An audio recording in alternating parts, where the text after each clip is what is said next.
অতিরিক্ত ঠান্ডার কারণে আসলে কেউ বাইরে হতে চায় না। তো এটা হচ্ছে গিয়ে মূল কথাটা।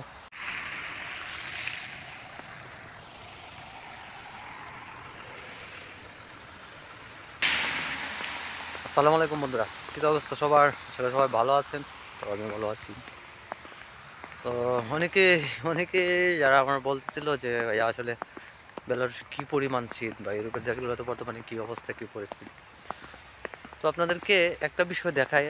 আমার ক্যামেরার পেছন সাইডে আপনারা দেখতে পাচ্ছেন যে চারদিকে শুধু সাদা আর সাদা। আমার মাথার উপরে তখন প্রচুর বরফ তুষার চলছে। আচ্ছা, এই মুহূর্তে তাপমাত্রা চলতেছে -6। তো -6 তাপমাত্রাতে যদি এরকম অবস্থা হয়, যখনই তাপমাত্রাটা বাইরা 10, 15, 16, 20, 25, 30, যখন এরকম হবে তখন তো আর চিন্তাই করা যায় না। তো আজকে অফিসে যাওয়ার জন্য রেডি হয়ে বাইরে ছিলাম, কিন্তু এই অবস্থাতে আর কোনোভাবেই যাওয়া পসিবল হয়েছে না বা যায়ও নাই। তো আমি আপনাদের উদ্দেশ্যে একটা কথাই বলবো, যারা এই মুহূর্তে বেলারুশে আসছেন বা আসতেছেন বা আসবেন, চিন্তা ভাবনা করছেন ইউরোপের যে কোনো দেশ যদি আপনারা আসার মতো চিন্তা ভাবনা করেন, তাইলে অবশ্যই আপনারা সাথে করে প্রচুর পরিমাণ শীতের কাপড় নিয়ে আসবেন, যেন শীতটাকে আপনারা মোকাবেলা করতে পারেন। দেখেন আমি আপনাদের যতটুকু দেখাইতেছি ততটুকু শুধু তুষার আর তুষার। দেখেন কি অবস্থা, শুধু তুষার আর তুষার। এই যে একটা বিষয়, এইটা আসলে যতটুকু জানছি বা যতটুকু জানতে পারছি, এটা মেবি জানুয়ারি, ফেব্রুয়ারি বা মার্চের ফার্স্ট উইক পর্যন্ত হয়তো থাকতে পারে বা ফেব্রুয়ারি পর্যন্ত থাকে। তো এই পরিস্থিতিটা আসলে আমাদের জন্য মোকাবেলা করা খুবই কষ্টকর।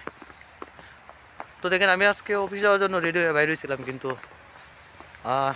অতিরিক্ত ঠান্ডার কারণে এবং তুষারপাতার কারণে আমি অফিসে যাই নাই। তো ভাবলাম যে এই ঠান্ডার যে পরিস্থিতিটা বা এই যে একটা অবস্থা, এটা আপনাদের সাথে শেয়ার করি। তো বন্ধুরা, এই হলো বিষয়। যারা বেলারুশে আসবেন, যারা বেলারুশে আসবেন বা বেলারুশে আসতে চাইতেছেন, তো আপনারা অবশ্যই এই জিনিসটা মাথায় রেখে আসবেন। প্রচুর পরিমাণ প্রচুর শীত, যেটা কল্পনাও করা যায় না। দেখেন আমি আপনাদেরকে যদি একটু দেখাই, রাস্তাঘাটের অবস্থাটা যদি একটু দেখাই আপনাদেরকে, দেখেন খুব মানুষ নাই, যারা প্রয়োজন ছাড়া কেউ বাইরেছে না। প্রয়োজন ছাড়া বাইরে দেখেন আমার এই দিকটা যতটুক দেখা যায়, আমার এই দিকে যতটুক দেখা যায়, আমি যদি ঝুম করি দেখেন রাস্তাঘাটে কোনো মানুষ নেই, রাস্তাঘাটে কোনো মানুষ নেই, রাস্তাঘাটে কোনো মানুষ নেই। আর এইদিকেও সেম, কোনো দিক দিয়ে কোনো মানুষজন নেই, কারণ প্রয়োজন ছাড়া এত প্রচুর পরিমাণ ঠান্ডা। এই ঠান্ডার কারণে কেউ বাসা থেকে বাইরে হতে চায় না, কেউ বাসা থেকে বাইরে না। মানে এই পরিস্থিতিটা আসলে একদিকে আমাদের জন্য একটা উপভোগ্য বিষয়। তো বিষয়টা হচ্ছে, কারণ হচ্ছে আমরা তো হয়তো ফার্স্ট টাইম এরকম পরিবেশের মুখোমুখি, এরকম পরিস্থিতির মুখোমুখি। হয়তো একটা সময় থাকতে দেখেন সব কিছু সাদা হয়ে গেছে, মনে হচ্ছে যে সাগর, সমুদ্র, এরকম একটা পরিবেশ। আস্তে আস্তে আসলে এই পরিস্থিতিতে দেখেন গাড়িগুলো সব সাদা হয়ে গেছে। আসলে এই পরিস্থিতিতে কি আসলে মানায় নেওয়াটা হয়তো কষ্টই হয়, ফার্স্ট টাইম একটু কষ্ট হয়, কিন্তু আসলে ফিলিংসটা অন্যরকম। আসলে এই ফিলিংসটা অন্যরকম, যেটা আপনারা আসলে পরে বুঝবেন। শুধু বেলারুশে না, ইউরোপের প্রত্যেকটা দেশেই সেম পরিস্থিতি। তো আমার ওইটা যেন করার আর গর্ব করারও কিছু নাই, এটা আমারও ফার্স্ট টাইম, কারণ আমি তার আগে আর তুষারপাত দেখি নাই। তো একটা কারণে আমার কাছে এটা ভালোই লাগে। যাইতে চাইছিলাম মেন রাস্তায়, যাই একটু পাহাড়ি রাস্তায়, যেন তাড়াতাড়ি যাইতে পারি। এইগুলো বন্ধুরা, কী অবস্থা সবার আপনারা জানায়েন, কমেন্টে জানায়েন কার কী অবস্থা। তো আমি যদি এই দিক দিয়ে একটু আপনারা দেখাই, দেখেন যে বাড়িগুলার ছাদগুলা সবগুলা, জানি না আমি যে দিক দিয়ে আসছি এদিক দিয়ে যাইতে পারবো কি না, কারণ আমি এদিক দিয়ে আসছি জানি না। আর এদিক তো যাই হয়ে যাবে না, দেখি আমি বিকল্প একটা পথ রেডি করি, কারণ আমার বাসায় যাইতে হলে এই রাস্তাটা গেলে একটু তাড়াতাড়ি হইতো। তো যেহেতু এদিক দিয়ে যাইতে পারছি, আমি বিকল্প একটা রাস্তা বাইর করে দেখি। রাস্তাঘাটে কোনো মানুষ নাই, শুধু আমার মতো একজন বাঙালি ছাড়া আর কোনো মানুষ নেই। দেখেন আমার মাথার উপরে দেখেন কীভাবে বরফ পড়তেছে।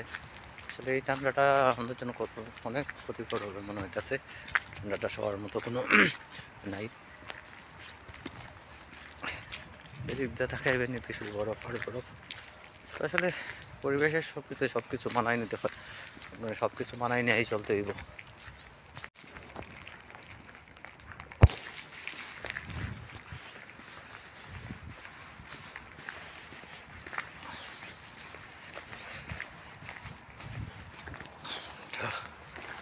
আমি আসছিলাম এইদিকে যাওয়ার জন্য, এদিকে কি যাওয়া যাবে, দেখি যাওয়া যায় কি না।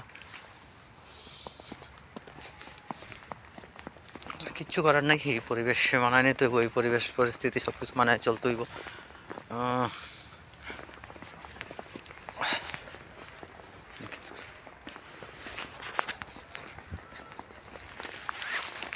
সব কিছু মানায়,